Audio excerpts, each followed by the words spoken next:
Okay, I'm going to begin. Bismillahir Rahmanir Rahim. Assalamu alaikum wa rahmatullahi wa barakatuh, everyone. Ahlan wa sahlan. It's been a while since we had our last lesson, so I might do a little bit of a recap for my benefit, of course, but build on that, inshallah ta'ala. So, if you remember, we looked at simple propositions. And one of the examples that we looked at was this example of snow is white, not Snow White. But snow is white. Now, we talked about that there are two types of propositions. There's a simple one, which is called a qadiyya hamliya. That's on your left-hand side here. That's the simple type, nothing difficult. I'm going to use a different color pen just to kind of show that for you. So maybe use a green one. This one here. So that's a simple proposition. We call that a qadiyya hamliya. That's the one we're going to really focus on for the next few weeks. And the second type is the complex proposition, which is the qadiyya shartiyya. This is more complex. We will build on that after we finish with the simple one, insha'Allah ta'ala. So the simple proposition is a kind of proposition that's probably used in almost all examples that we've been covering so far on this course. It's a simple propositional statement which affirms or negates a predication. Remember, the predication is a nisba or a hukam to a predicate or to a subject, what's called a mahmul, a predicate, or a subject called mawdu. Now, simple propositions we talked about in English language typically consist of three terms.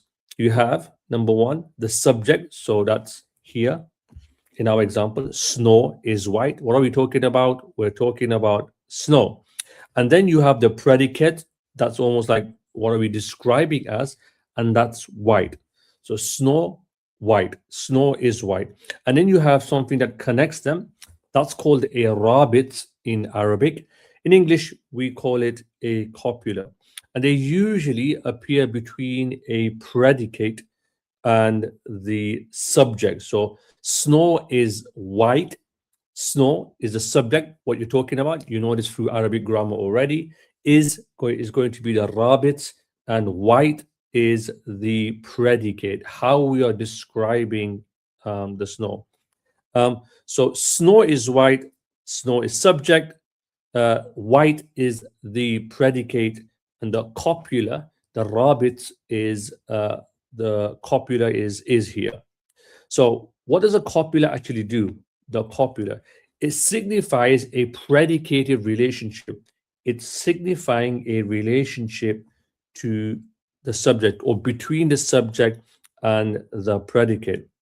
And we usually call this predication. We call this predication, my beloved friend. That's what we call it. Okay. So a simple proposition, of course, either affirms this predication, i.e. snow is white, or it's not. If it's affirming it, we call it a qadiyya mujaba. Mujaba is a affirmative one. Jawab is affirming something. And if it's a negative or negating a predication, we say, for example, if we say snow is not black, yeah, in this case we call it a qadiyya saliba, which means that we're not we're negating something. So this is very, very important. Now, I mentioned in last lesson as well that in Arabic we don't have a copula. So when we say, for example, Zaid is standing, we have is here in English rather, but in Arabic we don't have that. We just have Zaidun qa'imun. Zaid is standing. So just be aware of that when it comes to the Arabic language and the English language. That's enough in terms of that, what you need to know. Right. So let's get that back into what we were covering. So Zaid is standing. Now, usually what we say is Zaidun huwa qa'imun. So we don't write it, but that's what we're saying here. If you wanted to insert the copula just for completeness, for your benefit. Okay. Now, the predication in simple propositions. We covered this last lesson, but I'll just run through it again for your benefit. Not in too much detail, but just maybe just expand on it a little bit. Let me get a red one. So the predication of simple propositions is what we call an ordinary predication. This is what we normally do. And the meaning that it signifies is that the subject is an instance of that predicate. So when we say Zaid is a human, or we say snow is white, we're giving a predication, we're giving an instance of it. So let's go back to example. When we say Zaid is human, what we're really saying is the person Zaid is an instance of human. Remember, human is a universal concept. Human is a universal concept. We talked about this in early lessons.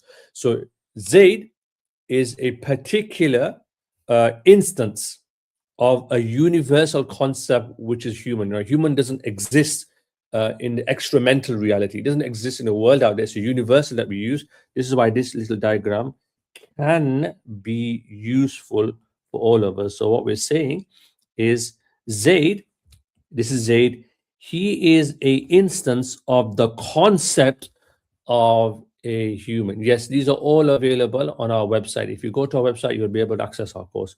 So Zaid is a particular instance of a universal concept, what we call human.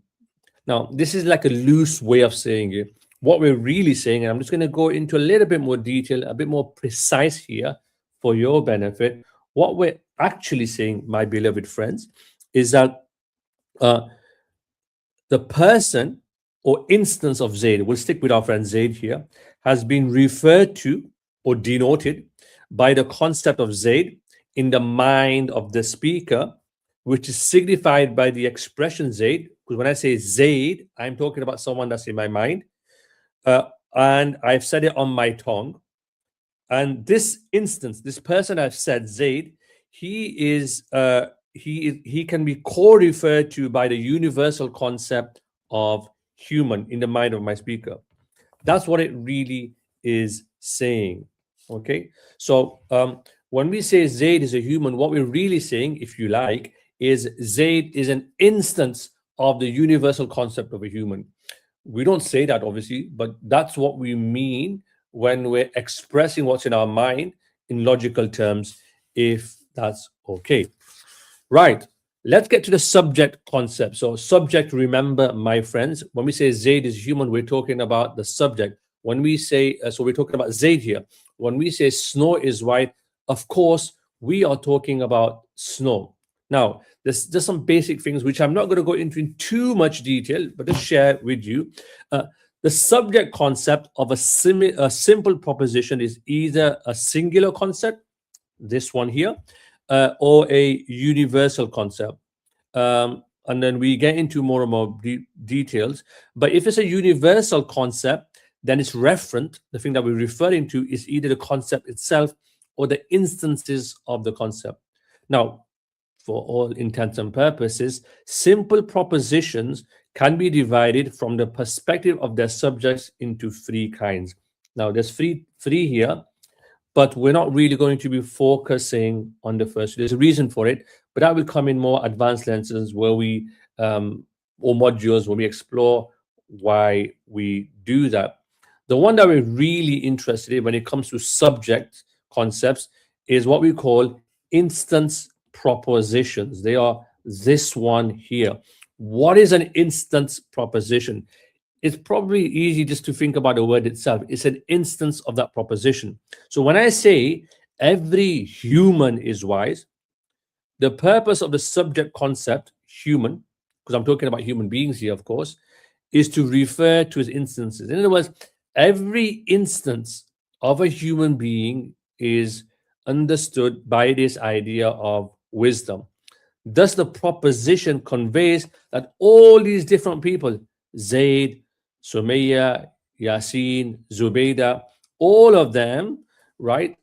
They are all instances of this universal concept called wisdom here, right? So they are all characterized by wisdom. That's all it is. We call this a simple proposition. That's all you need to know. Why is this really important? Well, this will be important when you're constructing arguments. when you're doing some real logic, and I'll give an example. And you can only really do them through instance propositions. So I've got an example here, which I'm going to walk you through, we can just appreciate it a little bit better. Now, logical inference depends on instance propositions, and they are the propositions that logicians are primarily concerned with. Now, the use of an instance proposition is a valid argument. In a valid argument is illustrated in this example that I have in front of me. Now, look at this minor premise. What's my minor premise?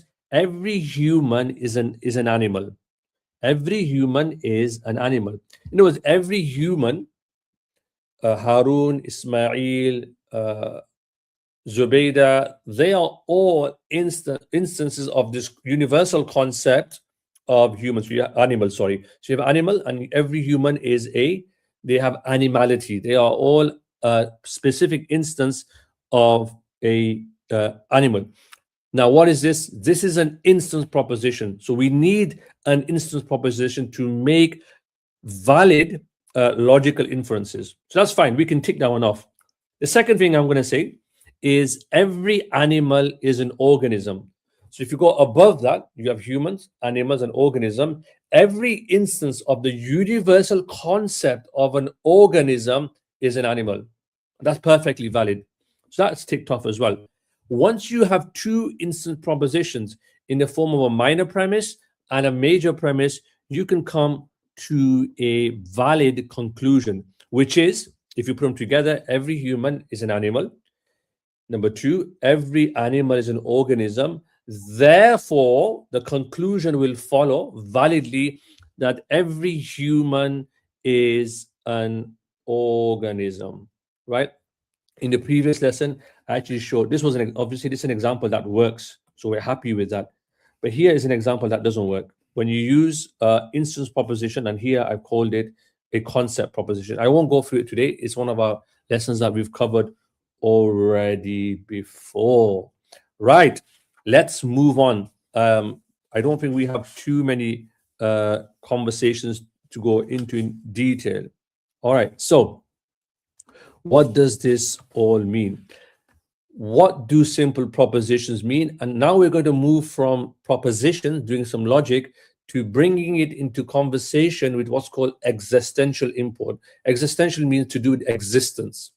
So far, we've just been talking about universal concepts. We've been talking about simple propositions. Let's bring this into conversation with simple propositions and existential imports. I'm going to talk about that now. So there are two types of simple propositions. We mentioned this at the beginning. There are affirmative simple propositions, which have existential import. What that means, when you affirm something, it has a meaning of existence, that their truth requires that the existence of their subject reference, like the thing that you're referring to, for it to be true, that thing has to exist. For example, if I say, let's use this example here, every logician is tall, right? For that to be a simple proposition and an example of what we've been covering already, you have to have the subject, the person that we're talking about, they have to exist, right? So whether it's one or two, there has to be some logician. If there are no logicians, they cannot be told. So that's what we're saying here. It requires the existence of the subject, right? If it don't exist, then you can't affirm anything. What are you going to affirm? Nothing. And I've mentioned at the beginning that you can also have negative simple propositions, which means that you're denying someone or something. And of course, that makes sense. If you're denying something, then that thing doesn't need to exist. Yeah. So if I say here, every unicorn is not brown, so I'm denying. What I'm basically doing is I'm having a negative simple proposition. Here, the subject doesn't need to exist because I'm denying it in the first place. So every unicorn is not brown. This is true. So this proposition, every unicorn is not brown, can be true if unicorns exist and none of them are brown. You need to think about that for a second. If unicorns exist or none of them are brown, or it can be true if no unicorns exist. If there are any unicorns, in other words, it's true. there are no unique. There are in the case that unicorns are. It's not the case that unicorns are brown, right? It's just a simple idea. You think about it for a few moments, it'll make absolute sense to you, inshallah ta'ala. Simple, easy peasy, lemon squeezy. Now, it's all well and good saying things need to exist, but what do we mean when things need to exist? Because something can exist in your mind, something can exist out there, something can just be some completely theoretical. So what we do next, and I promise you, hopefully this will be the final section. We'll cover it ever so briefly. Is that when we have an existential import of an affirmative simple proposition, there's going to be three types. And if you think about it for a second, you'll appreciate why. And it depends on the kind of existence that it implicitly affirms for the subject reference. So when I say every human is rational, I'm affirming something about the subject, which is here the human being, right? If I say every unicorn has a horn, I'm trying to affirm a simple proposition, an affirmative proposition to the unicorn, as an example. Okay, so what are the three? The first one is where the existential import of an extramental proposition. Extramental basically means something that exists out there. It's not mental, it's extramental. It's in addition to the mind. It's not in the mind, but it exists out there, right? Or we can call them real world propositions. This one here, hakaza, on the left-hand side. Okay, and that makes sense. And that's the most obvious one. We're usually talking about things that, of course, exist out there in the world, outside of the mind. We'll come to that in a second. The second one, which is a common one, is of a common proposition.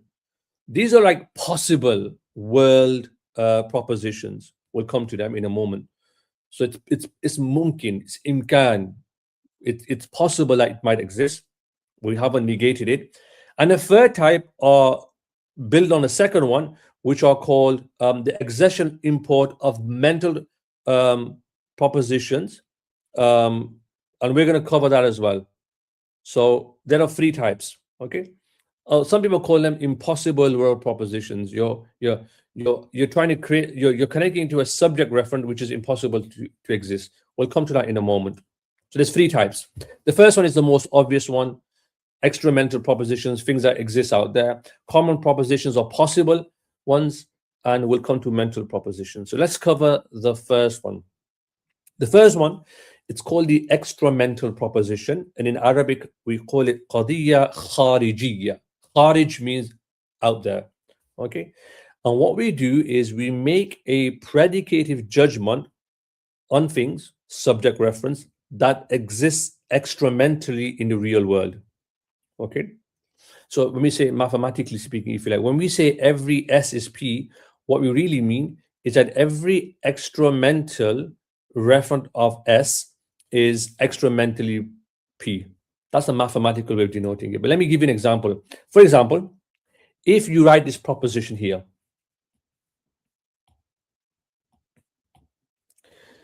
every human is rational. So we first need to make sure that it's an instance proposition, which it is, because every instance of a human is rational. So every universal rational idea can, every human is rational. So we're happy with that. Okay. Now, if we take this, for argument's sake, as an extramental proposition, this means that this subject here, the human, they exist extramentally, which you know, you're looking at me right now, in the real world. So every human being who exists in the world extramentally, like physically exists in the world, they are rational in the real world. That's all it means. Now, of course, human beings do exist in the real world. And since all of them are rational, this proposition is true. We're happy with that.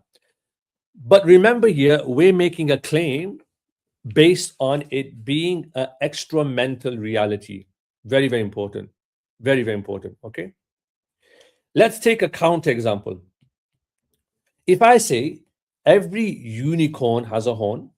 So we first need to make sure it's an instance proposition. So every instant of a unicorn has a horn.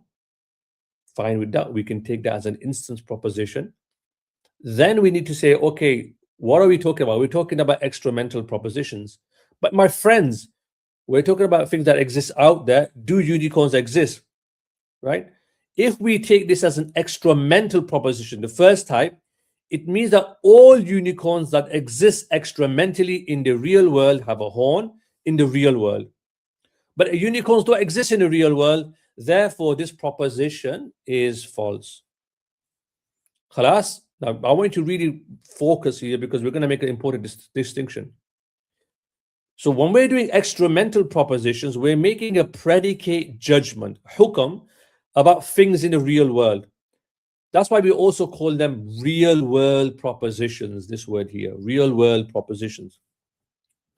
So the existence import of an extramental or real world proposition pertains to the real world, meaning that their subject must exist in the real world in order for the propositions to be true. Humans must exist in the real world.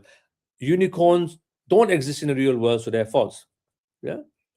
So they are distinguished from common propositions and mental propositions, which are the second one and the third one, because in those two, which we're going to cover now, the truth does not depend on what is the case in the extramental world, because we're not saying that their subjects either do not exist in the extramental world or need to exist in the extramental world.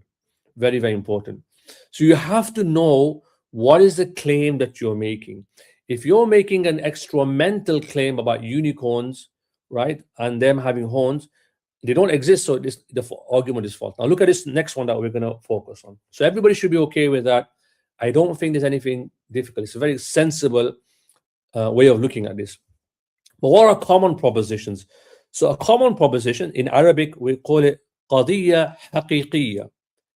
What we do is we make a judgment, a predicative judgment, a hukam, on subject reference that could, not that are, hypothetically exist in the real world. So they're not like humans, or they're not like unicorns. What we're saying here, like in extramental proposition, that they must exist or not. Here we're saying hypothetically, is it possible that they could exist in the real world? And if they can, you're making judgments on them. Yeah. So this is why we call them common propositions, right?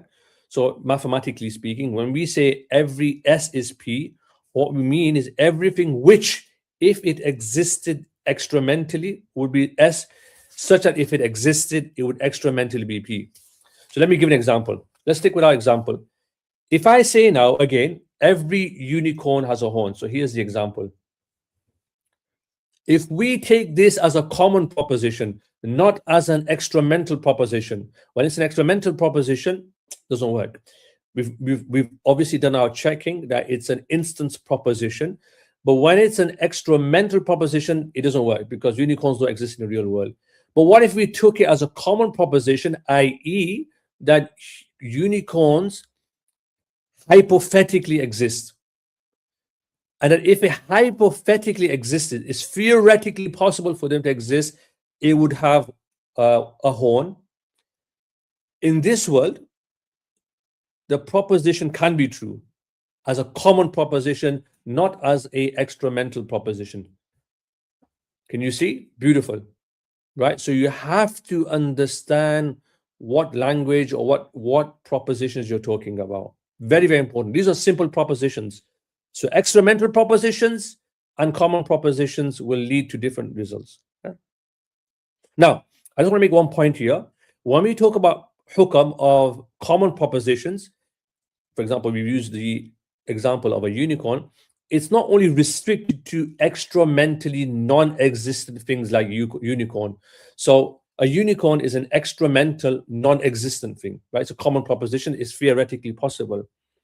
It can even apply to extramental existent things, right? So when I say something like every human is rational, right? Rationality doesn't exist, like the idea doesn't exist out there in the real world, right? When we consider this as a common proposition, so when I say every human is rational, when we consider this as a common proposition, this applies both to those humans who exist as well as those fundamentally who do not exist but could possibly exist. Can you see? Beautiful. So this is why I've drawn it here. So it's not necessary that they have to exist, but we can say that every human is rational. That includes humans that exist right now, but those who hypothetically or will come to exist in the future. Yeah. So in other words, we have two types of common propositions. One is when you have the subject referent, they don't exist, but hypothetically could exist, like the example of a unicorn. And the second type are those reference that do exist, but can also include those who do not exist, but hypothetically could exist, like human beings. Khalas, tamam. We're okay with that, no problems. The third one, just for completeness, is what we call mental propositions. Now, the first two are the ones that you are most familiar with, extramental propositions and common propositions. And we know now, and we prove now, that they have to be instant propositions for them to be valid. What is a mental proposition? A mental proposition, what we call a qadiyya dhihniya, is in the mind now. Whereas in the first one, it was something that exists extramentally. In the second one, something hypothetically. In the third one, we're talking about making a judgment about something that only exists in the mind. And because the thing that you're referring to only exists in the mind, the existential import of it refers only to mental existence. It doesn't have to exist out there. Okay. Now the scholars, what they say is that you can divide it into three types.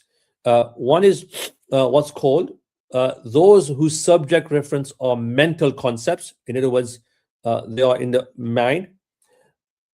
Then the second one is where their predicates. So this is not the subject. This is where their predicates are related to existence. So I should have wrote this is to do with subject.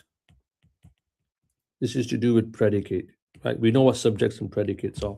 And the third one is those whose subject reference are posited of impossible concepts. So here we're talking about subjects again. Okay, I'll keep this brief as possible, inshallah ta'ala. So the first category is to do with mental propositions and whose subject reference are mental concepts. And the clearest example of this is the one that we've been covering forever, which is second order concepts, what we call ma'qul thanawi. For example, when you say human is a universal, right? What you're doing here is you're taking a second order concept, this idea of universality of humans, human being, universal, and you're predicating it to human, right? So what you're doing is you are taking universal, which is a mental concept, doesn't exist out there in the world. We're not really interested in hypothetically. It's something in the mind. When you think about universals, my friends, what is universal? It doesn't exist. You can't see a universal. It's a mental concept. It's in the mind. And you're then attaching it to the human being to say the human is a universal, for example. Yeah? It's a very simple one, nothing difficult. I'm not going to go into more detail alongside that. The second one is when you do a mental proposition again, but the predicate is related to existence. So this is the existence. So we're talking about the predicate now, not the subject. Now we talked about early on, if you remember, the knowledge of what something is comes before the knowledge of that it is. So you have, for example, if I say iPhone, and then I say iPhone exists, before I can say iPhone exists, you need to know what an iPhone is. Can you see? It's like before you do ontology, you need epistemology. Before you do epistemology, you need ontology. You need something to exist, right? If I say pen, qalam, a pen exists. First of all, you need to know what a pen is. Otherwise, how are you going to affirm or negate it? Sounds obvious, but this is important. So another way of saying this is that existence When we talk about existence, like a qalam, a pen, right? It has essences, right? You're kind of like saying a pen has an essence, if you like, or a phone has an essence. What we're basically saying is that it has an essence. Yeah. So existence is predicated of essences. We basically conceive of an essence, a pen or a phone, and only afterwards do we investigate whether it exists or not. If it exists, we say the predicate has an essence, right? So if we say lions exist, you have to have the idea of existence. You have to have an idea of what existence means, right? Things that possess the existence of, like, essence of lions, right? And you have this in your mind. This is something that's in the mind, because existence is not something that you can touch. It's just something that's just there, exists. It just exists, right? And so then we can say, well, if we use this predicate to attach it to a subject like a lion, then we can make a judgment. Yeah. The subject of the predication is not extramentally existing things, but a mental concept. So when we say, for example, lions exist, the word exist, which is a predicate, we're making a claim about it. Lions exist basically means something that has the essence of a lion, the dhatiyya of a lion. And you can only affirm or negate it once you know what a lion is. Okay? This is important. The third type, and I'm not going to go into more detail. The third type, this is all to do with mental concepts, yeah? Because existence is in the mind, like in the second example here. When I say human is a universal, that's in the mind. Existence in the mind. These are all mental concepts. They're not the first type. They're not this one here, because they don't have extra mental existence. And they're not hypothetical. We're not making hypothetical claims here. We know that they exist, but they exist in the mind. Beautiful, isn't it? It's like it's just blown your mind away, literally. Forgive the pun. Yeah. Extramental existence outside of mind, theoretical existence, and things that exist just in the mind. 3 levels. And in the ones that have in the mind, there are 3 levels. We've covered the first one, which is something where it's to do with the subject. The second one is to do with the idea of the predicate. And the third one is what is of mental propositions where the predicate are related to necessary non-existence. Necessary non-existence. It's an impossible concept. Yeah, it can't exist in the real world, but so it can't be number 1, it can't be number 2, but it can exist in the mind. The concept can exist in the mind.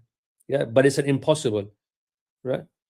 So it can't exist in the real world, whose instances can't exist in the real world, but we can have, like, we can think about it in our minds. Yeah. For example, when we say partner in God's, when I say a partner in God's divinity, a sharik, right? You can think about this.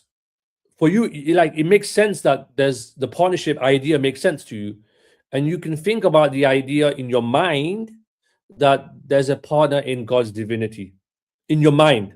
We're not talking about whether it exists in reality. So we're not talking about a first type. We're not doing experimental realities, and we're not doing theoretical conversations here, which is the second type. So this is called necessary non-existence. This is like, but you can come to the conclusion, of course, that it can't happen out there. It might be in your mind, but it doesn't happen out there in the real world. All right. So the logicians mention, however, that instances of impossible concepts can be posited in the mind for the sake of predication. So when I say, Allah says in the Quran, right, that, if there were more than one gods, this would have happened, that would have happened. You can think about it. You can think about if there were 2 gods, God A and God B, and what would happen. That's in your mind. That's a mental concept, right? But it's an impossible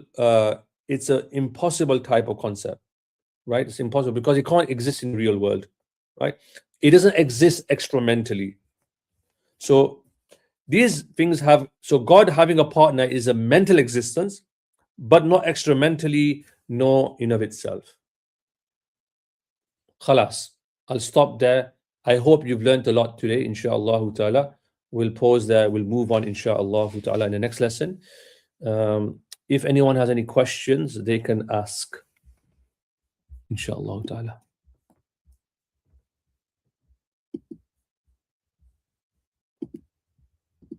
I don't know how we can do this, but if anyone has any questions, they can ask. Oh, okay. How do I move this?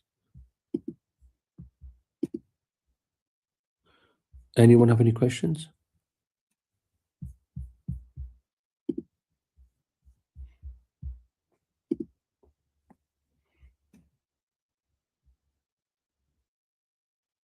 No questions. We are happy. Alhamdulillah.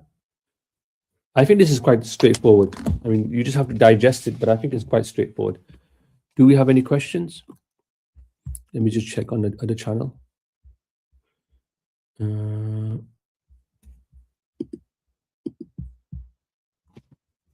No questions. Okay, we'll stop there, inshallah ta'ala, and I'll see you very, very soon. Assalamu alaikum wa rahmatullahi wa barakatuh.